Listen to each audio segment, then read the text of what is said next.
Ambassador Pashayev is the first ambassador of Azerbaijan to the United States since the collapse of the Soviet Union for 13 years, making him the number 3 most senior diplomat in Washington,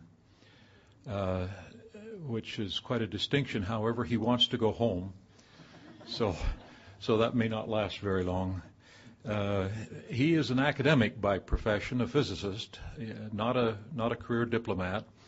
In fact, that's probably his greatest strength and the reason why he was asked to assume the post as ambassador to the United States. He taught physics at the Baku State University and was the director of the metal physics lab. He's written more than 80 articles and books on his field.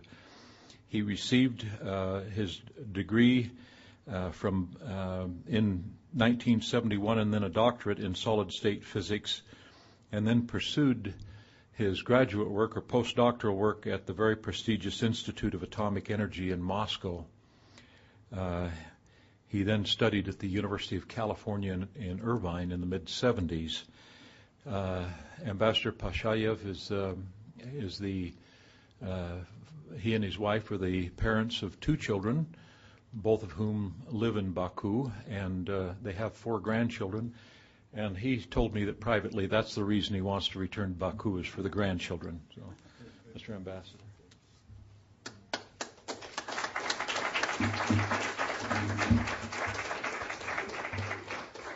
Thank you very much for kind introduction, Dr. Butler, and thank you for invitation.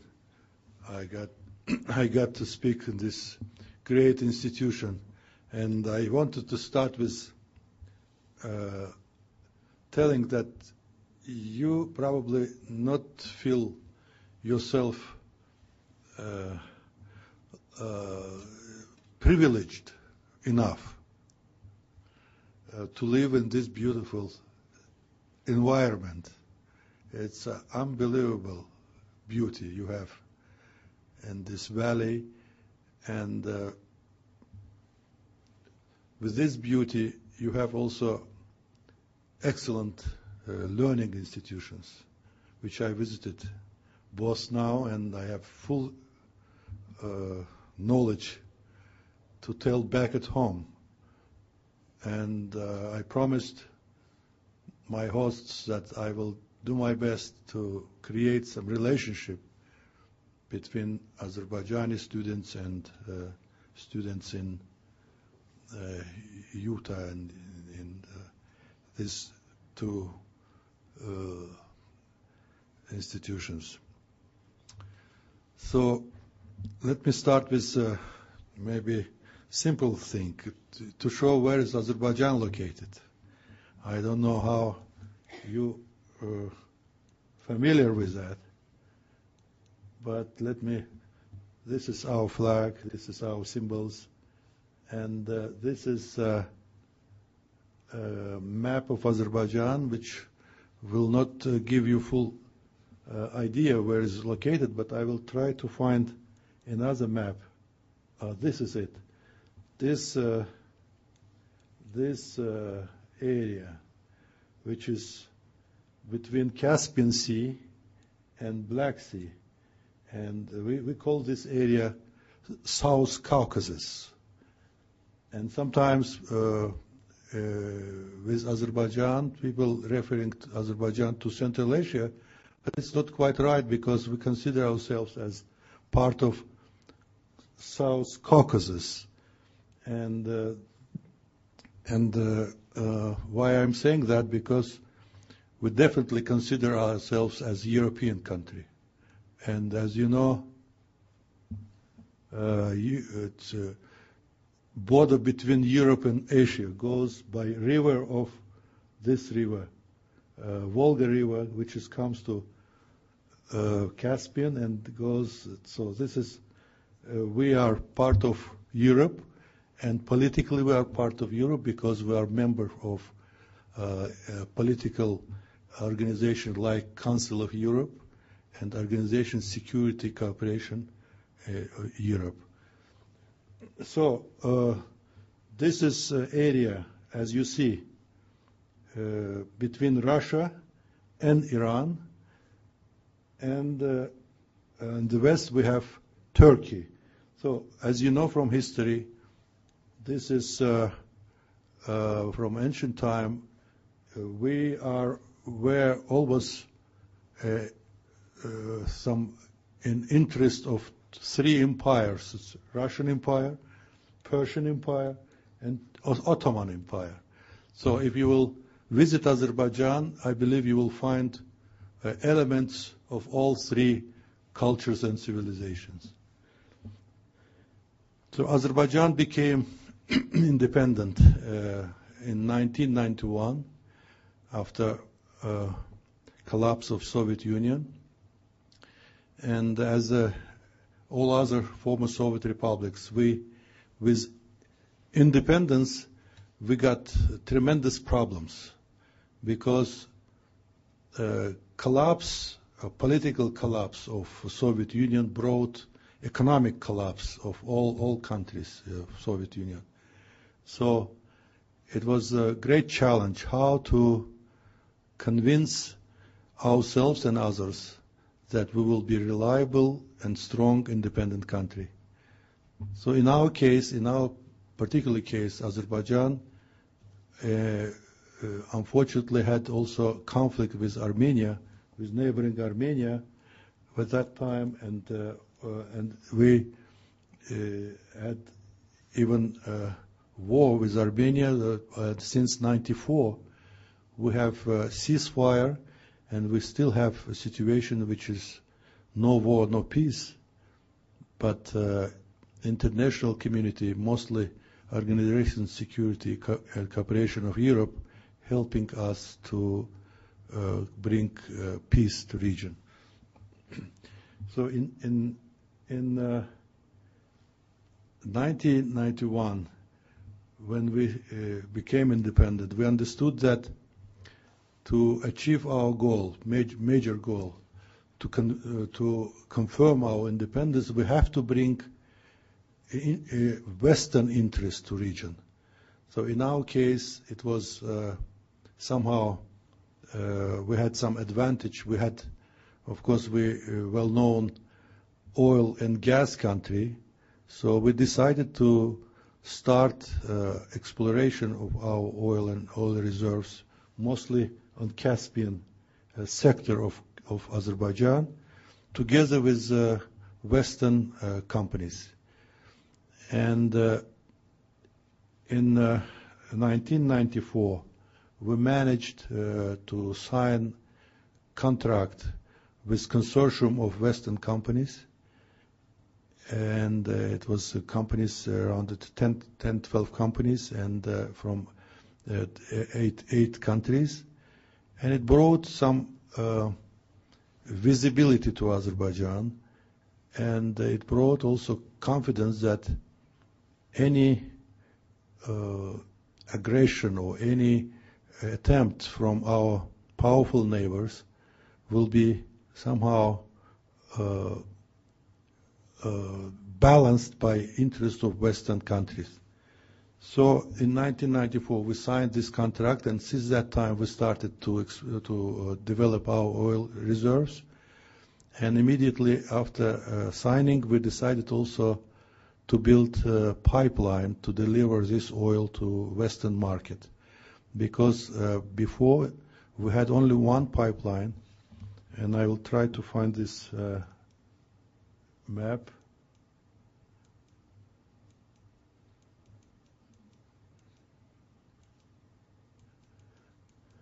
Which will show the route of pipelines.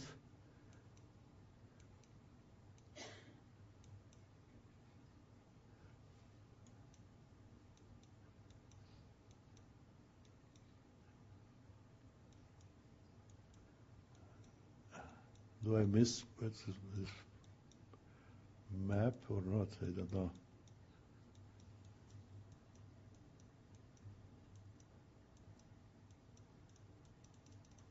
Probably I missed.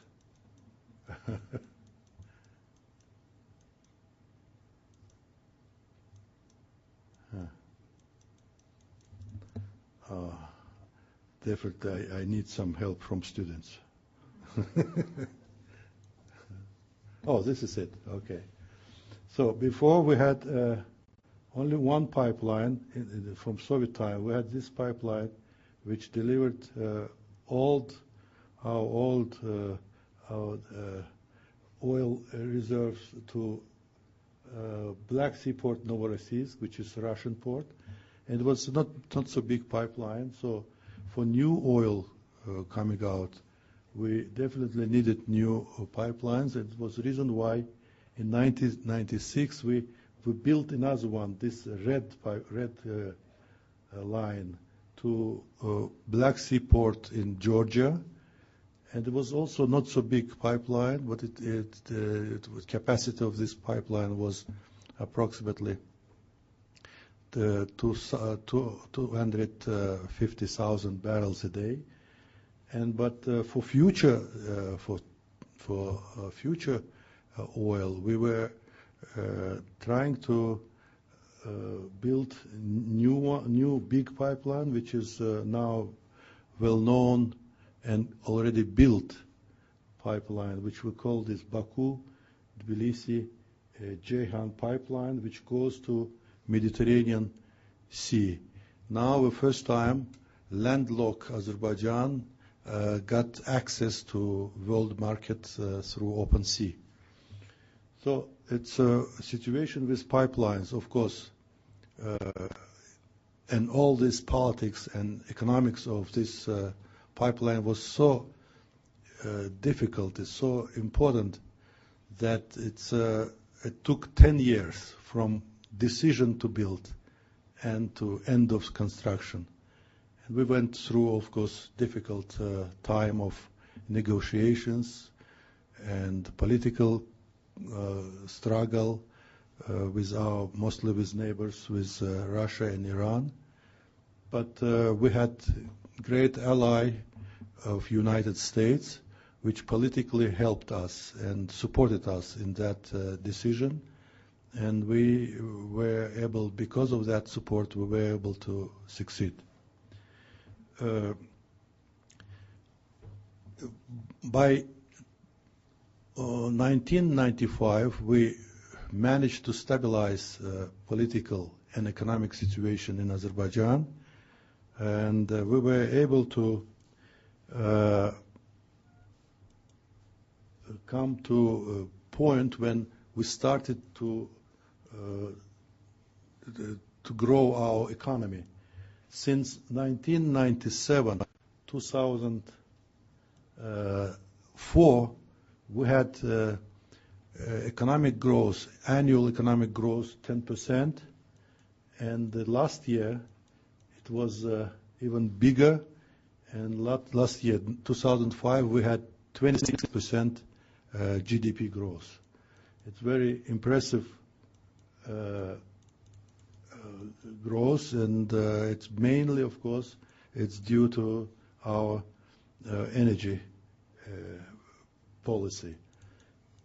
And now we are extensively focusing on diversification of our economy, and we are using our oil revenues to develop a sector of energy other than oil and gas, and mainly we are trying to revive our old potential in agriculture.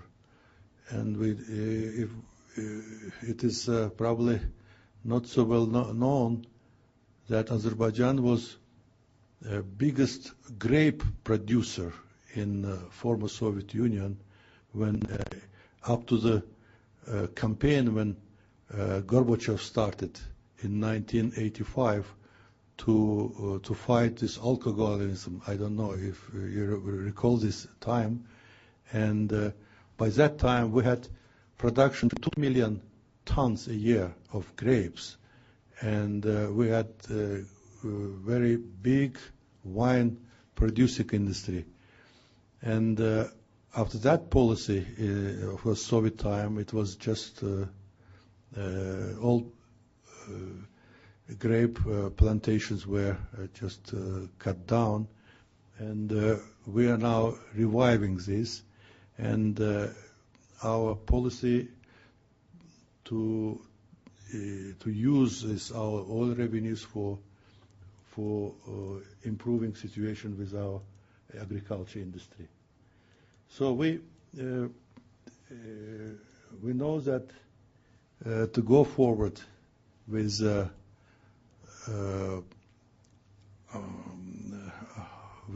our developments, we have to create best conditions for foreign investors to come. And now I can tell you that we are in leading position in sense of attracting investment, foreign investment to Azerbaijan. And we, this 10 years, we were able to bring $25 billion investment to our economy, and now we are trying, as I said, to diversify our economy. To escape danger of flow of new oil money to country, we understand that it's necessary to put some management to that, and for that reason, government created special oil fund which will accumulate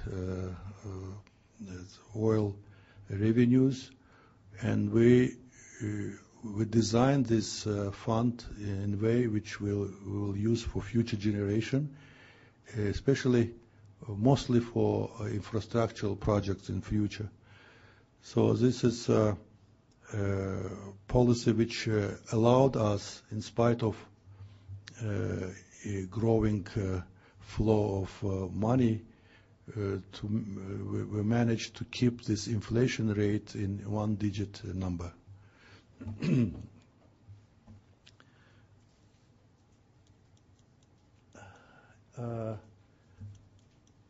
This slides shows what the government did in terms of improving our legislative situation to bring more investments. This shows participation of our country in different international institutions, and most, in my view, important task for us now to build up on successes of building a pipeline and creating some transportation corridor between East and West. And we are now working extensively to build highways and railroads to connect Europe through South Caucasus with Central Asia and Far East up to the China and Japan. So this is, I think, I just will put once again, this is organization we are participating in. This is about, I told, it's a bridge between East and West. And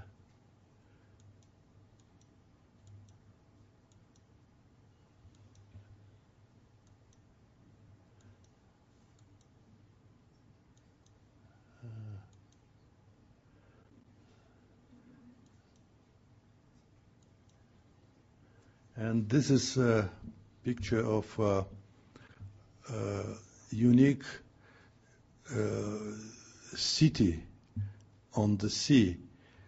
We were first in the world to start exploration of and development of oil reserves on the sea. It was started in 1949, and this is so-called oil rock city on the Caspian, and this is 100 kilometers away from Azerbaijan towards the sea.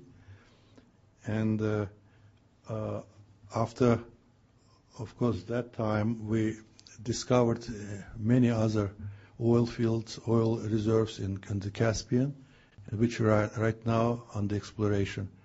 Altogether, since our independence, we signed 20 contracts with Western companies, and right now, among them, 5 very actively under development.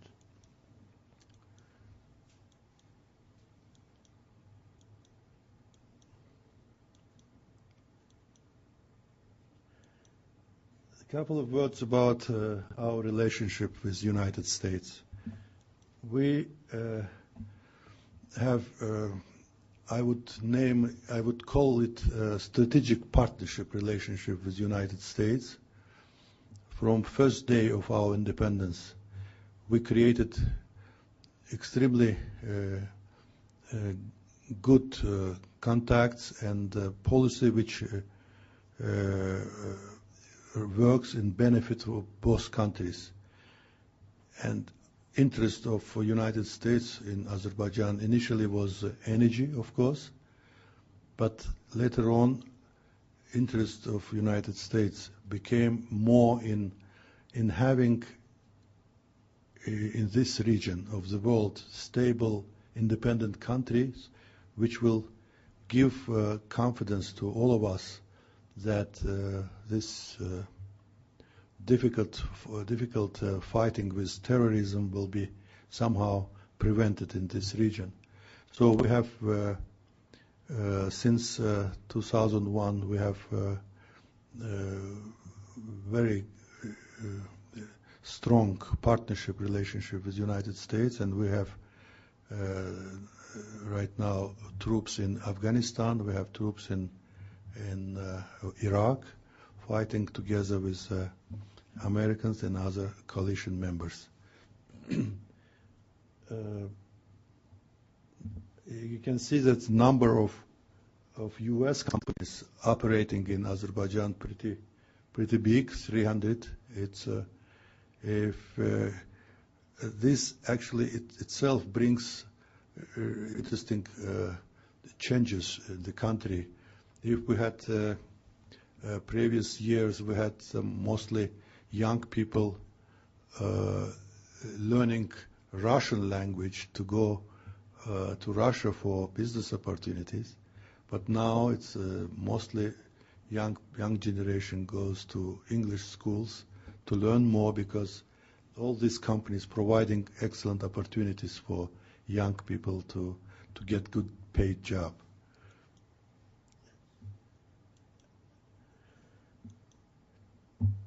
This shows our challenges. We have still political stability because ongoing conflict in the region, not between Armenia and Azerbaijan. Also, as you know, Georgia, our neighbor, also has conflict regions, situations there. We are, of course, all together working with the international community somehow to bring peace to the region, because it would be in benefit of all of us to use great opportunities we have in the region. So we're still working to complete transformation of our centralized economy, which we had during Soviet time, in market-oriented economy. So we are continuously working over our legislation to improve it, to create more reliable conditions for investors. As I said, diversification economy and some other issues also under great importance for Azerbaijan. This is a map showing conflict area between Armenia and Azerbaijan. This area, which is red,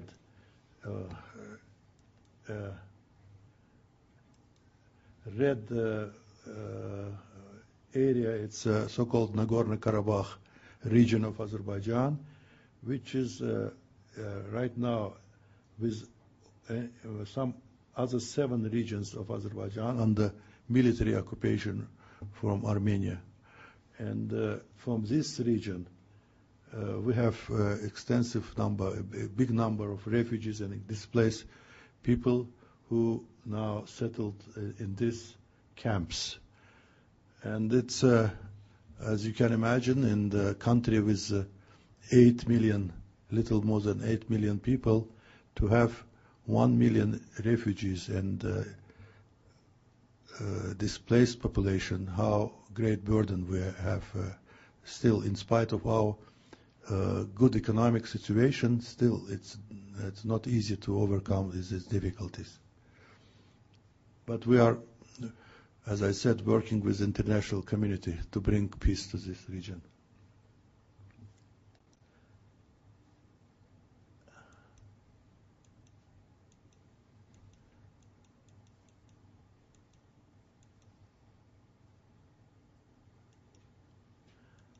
I will show some useful links, some information on Azerbaijan, and I will keep some time for questions, and I will try to answer your questions. Thank you.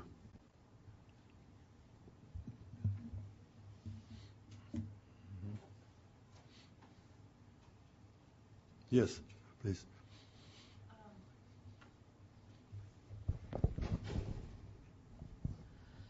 You mentioned the different languages that students in Azerbaijan were learning. What language exactly do you speak over there?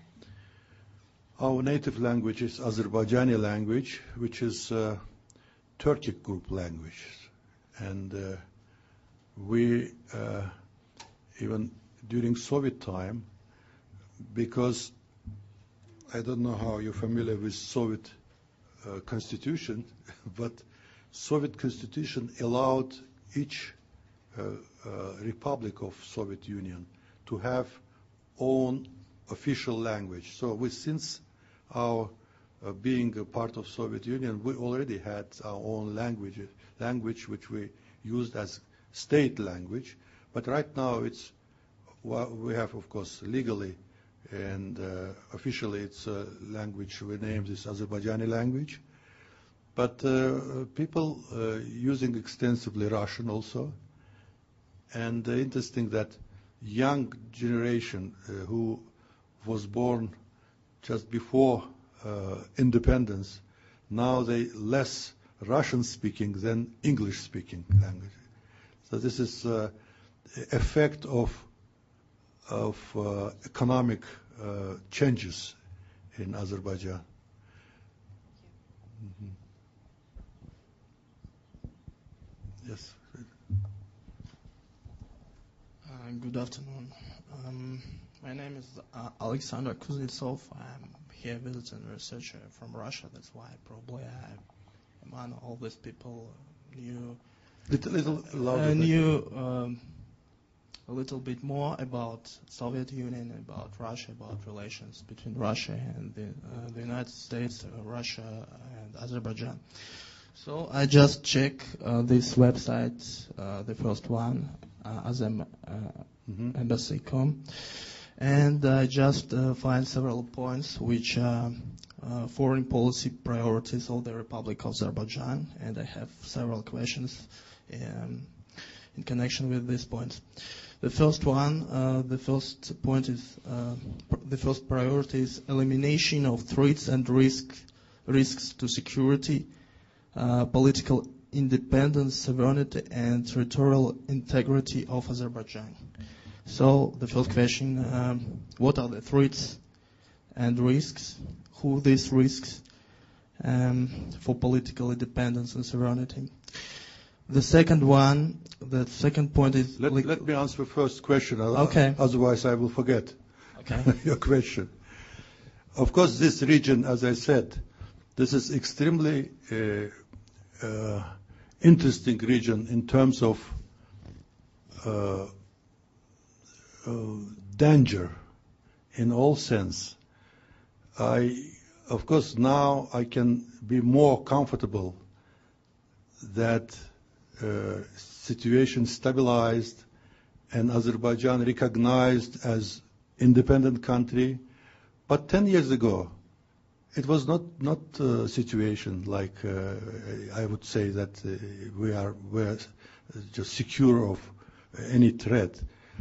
Look what's happening here. It's as I said, we are between Russia and Iran, and only issue of pipeline. If you will look at this issue, both big countries, big neighbors of Azerbaijan, both openly opposed construction of pipeline.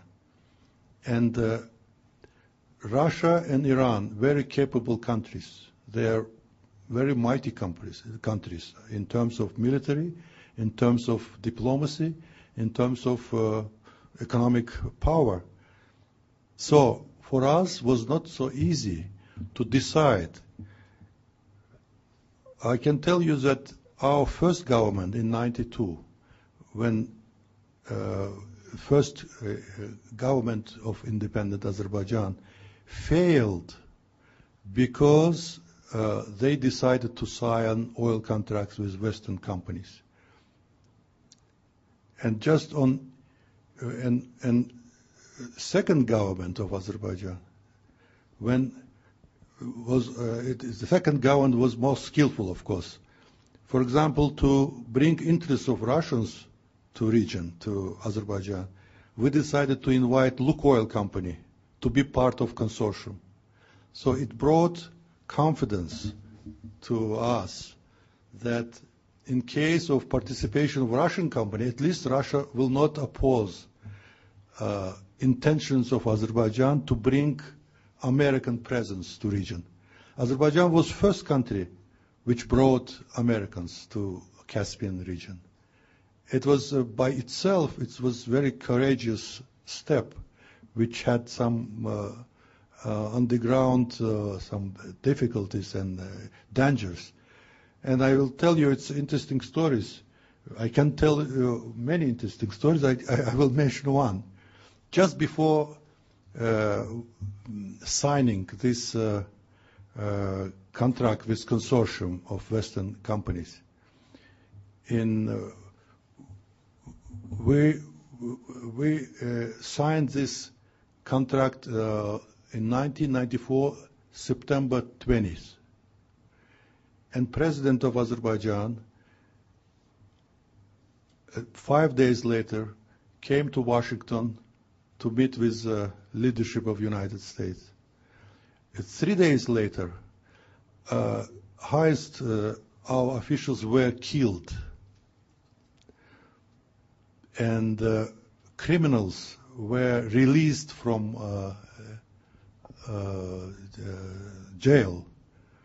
And it was sign for us that still a lot of opposition, our desire to bring American companies to region. So, but it was with great difficulties, of course, we overcome this. This issue of pipeline, as I told you, this 10 years took from decision to build up to the end of this construction.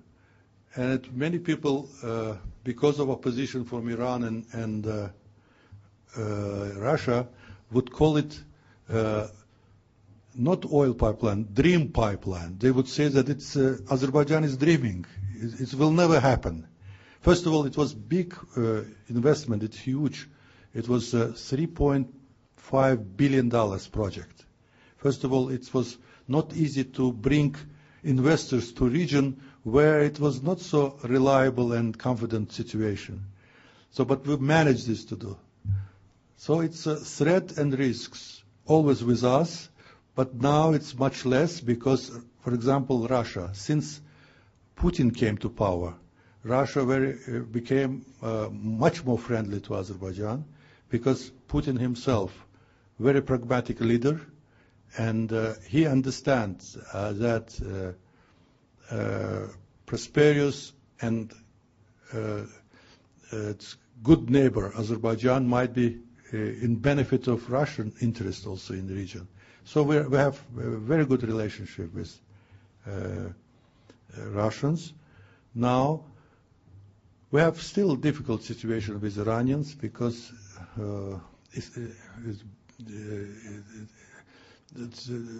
besides this oil issue, we have also very difficult issue of Azerbaijanis living in Iran.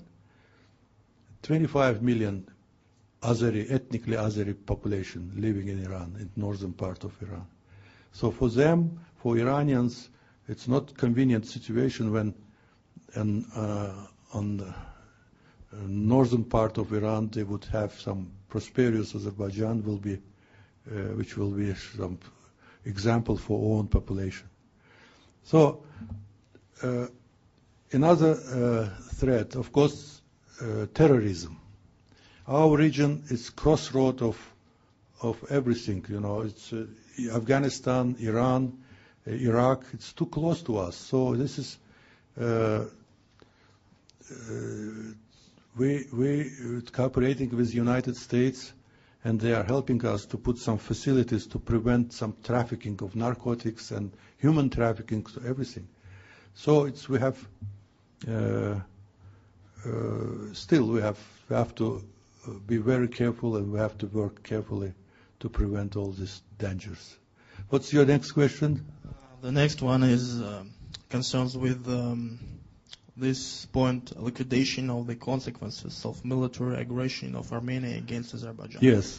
Actually, I was in Armenia just a few months ago, and I understood that this conflict is the tragedy for both sides, and there are victims from both sides, and there are thousands of refugees from both sides.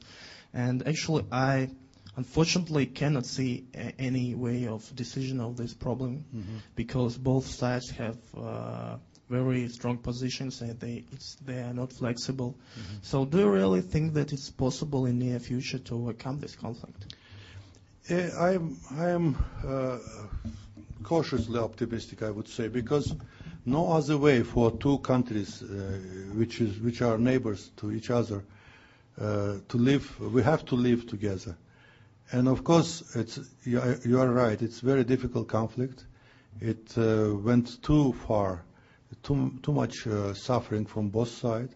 But look what's happening. I told you that we have 1 million refugees from regions which is Azerbaijani regions, and policy of aggression, a policy of capturing of territory, it has no any future. And because of that policy pursued by Armenia staying away from real good economic development in the region. We are closely cooperating with Georgians, for example, and we have good some economic situation in both countries now, much better than before. But Armenia is still relying mostly on economic assistance from United States. I was asking some people in the United States that why U.S. extensively helping Armenia in terms of humanitarian assistance, but they are not helping to invest something there. And the answer is that because it's not reliable situation. It is not it's not a reason for U.S. companies goes to there to invest.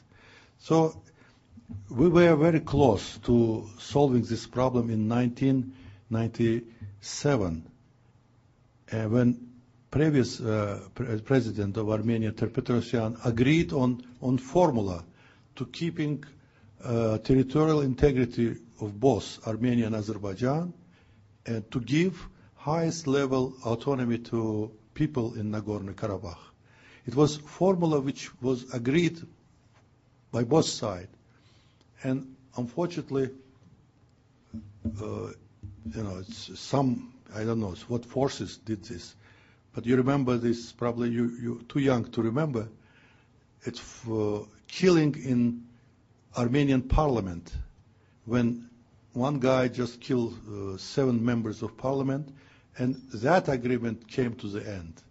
And since that time, international mediators started to work out some new proposals, and now they are doing something. And basic formula, in my view, solution is to have territorial integrity principles for both countries and to provide highest level autonomy to people in Nagorno-Karabakh.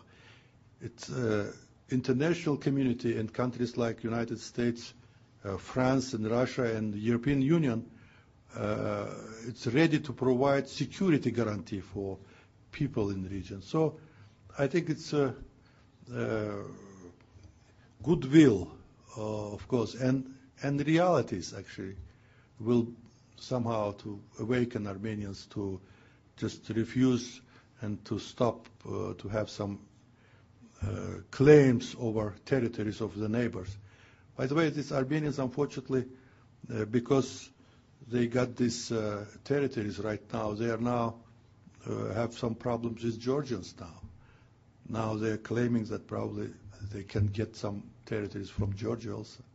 So it's a policy which has no any future, in my view. Of course, without a real pressure from Russia, United States, and other big countries, I think Armenia will not give up on intentions. But that's, yes, please.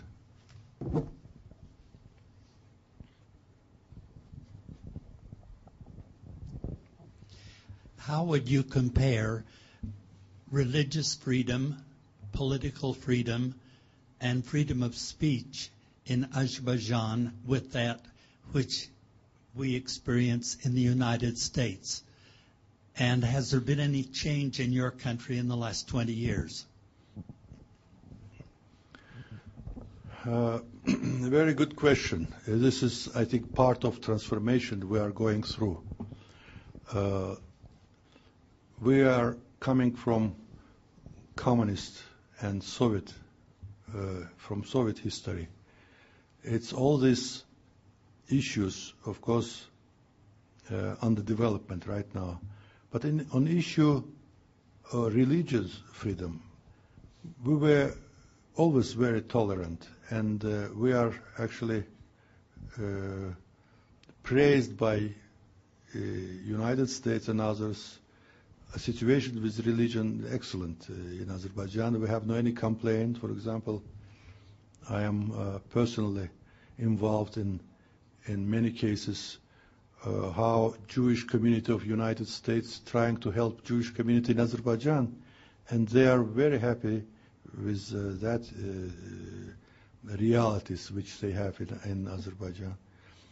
All other religious group, of course, have also freedom of worship and could conduct own desires. But in two other issues, in democratic developments in terms of freedom of speech. Freedom of speech, I consider that we have very good situation, no problem. If you will come to Baku, Azerbaijan, you will see, newspapers, which is more than 500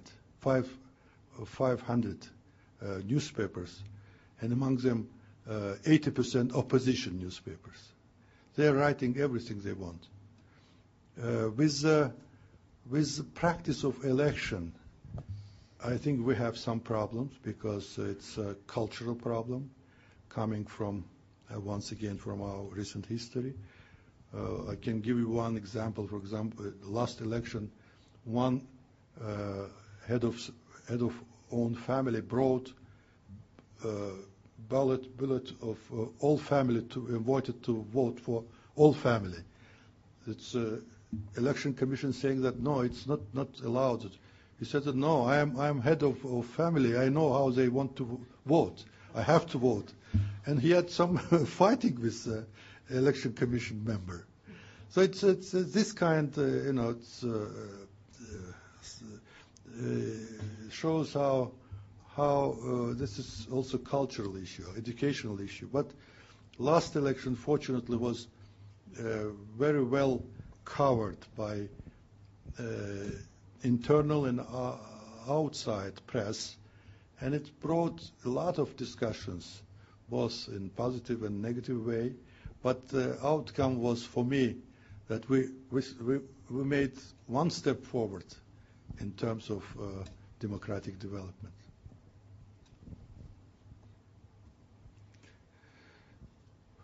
Any other question? Yes.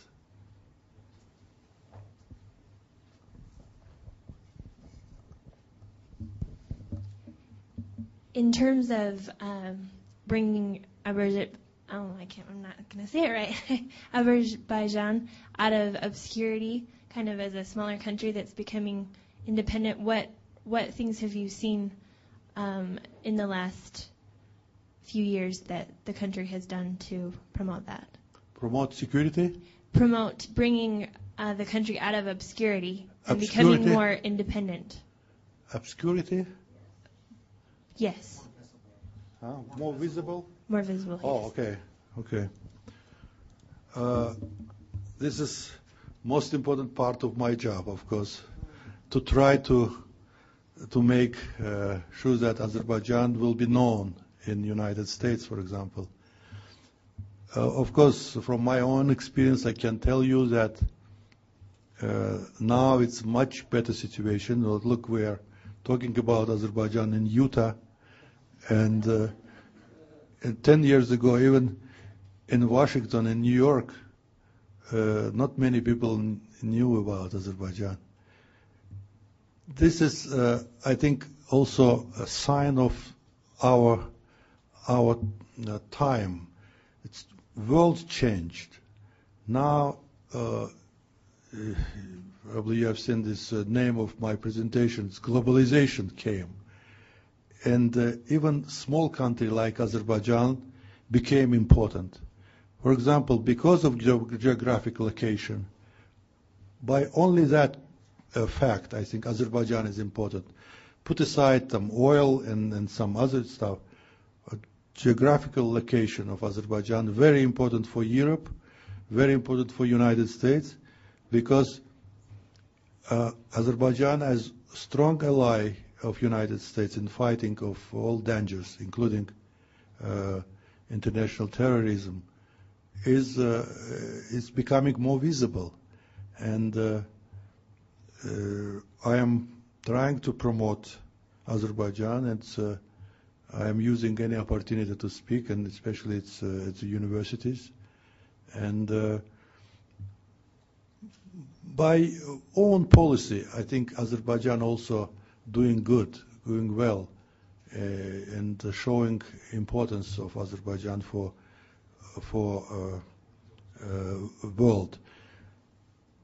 Coming back to oil, for example, I told you that we built this pipeline and we have this oil exploration. This capacity of this pipeline would be 1.6 billion barrels a day. In terms of course, in compare with Middle Eastern oil, maybe it's not much. But in current realities, when even small amount of oil, but coming from alternative sources, it plays important role. For example, Ukrainians, for example, now in recent crisis with Russians over gas supply, they turn to Azerbaijan asking help, asking some, to provide them some energy resources. Our neighbor Georgia, for example, also the same. In the winter times, they got these problems and they came to us.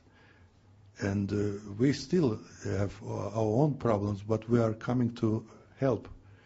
So small Azerbaijan becoming some important country for our neighbors. And for all this vast area, which we call Eurasia, I think it's Azerbaijan becoming important for all this area. And I can tell you how amazed I was in my last trip to Baku, seeing how many Korean companies and Japanese companies now came to Baku and looking for businesses. And one Korean company wanted to guarantee some 20,000 barrel oil per day for own purposes, for saying that we want to get even for future, not now, but they want to negotiate right now. So this shows that Azerbaijan already on map, and we are showing ourselves a reliable partner, and we fulfilling our all promises, and going back to the level of our relationship with the United States. I think we have, as I mentioned, we have strategic partnership relationship, and I hope that, and I will tell you that it will stay that way for a long time. Thank you very much for your attention.